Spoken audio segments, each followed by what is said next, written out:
Well, the markets have barely had time to calm down a bit, but over the trade war truce between the U.S. and China when President Trump proposes more tariffs on EU goods. My guess is Trump's ongoing use of tariffs are creating havoc for the global trade system, and that could spell more trouble ahead. Joining me is Chuck Gastle. He's a lawyer and international trade litigator at Bennett Gastle Professional Corporation. It is good to have you back. I've seen you more in the past 2 years, I think, that I've seen in a few years before that. But let's start with the truce between China and the U.S. What do you make of that? It's a good thing, simply because it calms the markets. But we'll have to wait and see what happens if they're able to reach an agreement or not. How? I've heard from people that the complexity and the depth of this agreement that is needed is beyond what can be done. Do you agree with that?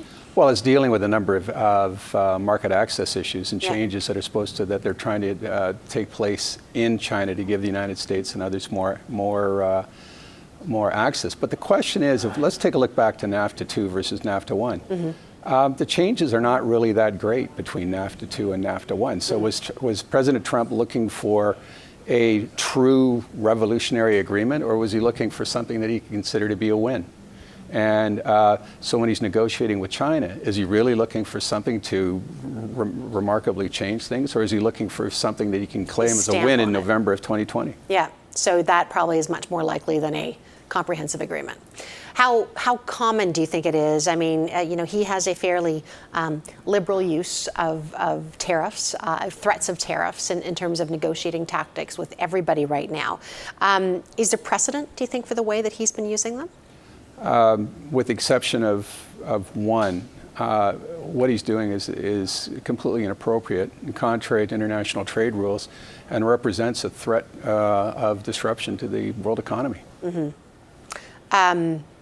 So I guess the question is, how much of a disruption, how much of a long-lasting disruption will it be? I mean, because the one thing that's interesting, I think, is that, and equity markets are certainly not the be-all, end-all to everything, but, we've got markets at all-time highs right now. They do get very spooked by the trade concerns, but they seem to become a bit immune to it now, I'd say, at this point.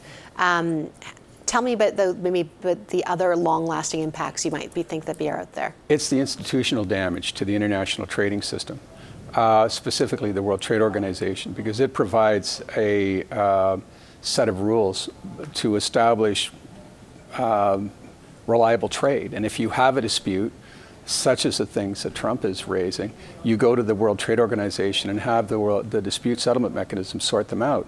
What Trump is doing is he's engaging in a self-help remedy, which was expressly agreed that the United States would not do as part of the World Trade Organization agreements. It encourages others now to not rely on the World Trade Organization. And if you want to take another example, take a look at China on the canola. I mean, it falls right into that category. So if the long-lasting damage will be to the World Trade Organization and its rules. Tell me, I think the one thing that, obviously this is your world, this is what you know, but why, give us some history here. Why was the WTO created? What did that come from? And what is the impact of it not being respected any further? It was created as a result of 2 world wars and a depression. It was created at the seeds of it were created at the Bretton Woods Conference in 1944, at the same time as the IMF, World Bank, and what was to become the World Trade Organization. It was seen that out of all of this disruption and all this craziness that took place at that time, there needed to be a stable basis for exchange rates, stable basis for trade, and it took actually 50 years until 1994 until the World Trade Organization became what was expected at the Bretton Woods Agreement. And the basis of that agreement was that people believed that a set of rules would be important to encouraging world trade, and also giving developing countries a reason to open up their markets and to rely on that system. And if you start tearing this up, when Trump in August of 2018 threatens to leave the World Trade Organization, which is based on a set of rules that it developed, it really undermines it and undercuts it and creates huge problems. And these are long-lasting ones. If you take away, if you delegitimize the World Trade Organization, that could cause problems for years into the future. Is there anything that could happen now? I mean, there's a U.S. election coming up. Depending on your view of things, I mean, President Trump could win again, a Democrat could come in. But let's just say, for one scenario, if a Democrat came in, can this be repaired, or has the world already started looking at taking care of itself and not relying on the WTO at this point? There are signals out there that the world is looking elsewhere than to the WTO. What signals? We'll take a look at China and canola, and there are others as well. But the point is that is it possible to repair it? I guess anything's possible, but it's sort of like the genie's out of the bottle, in the sense that look, it's the same thing where you hear fake news all over the world now. All of a sudden, will now other countries be encouraged to follow the United States lead in the way that they handle trade disputes?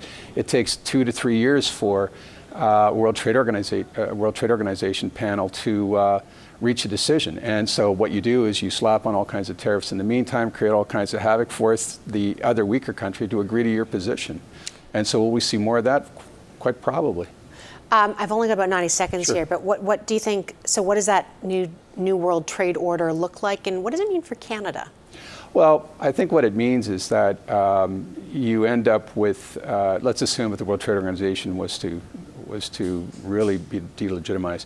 You end up with China, Europe, and the United States and their satellites.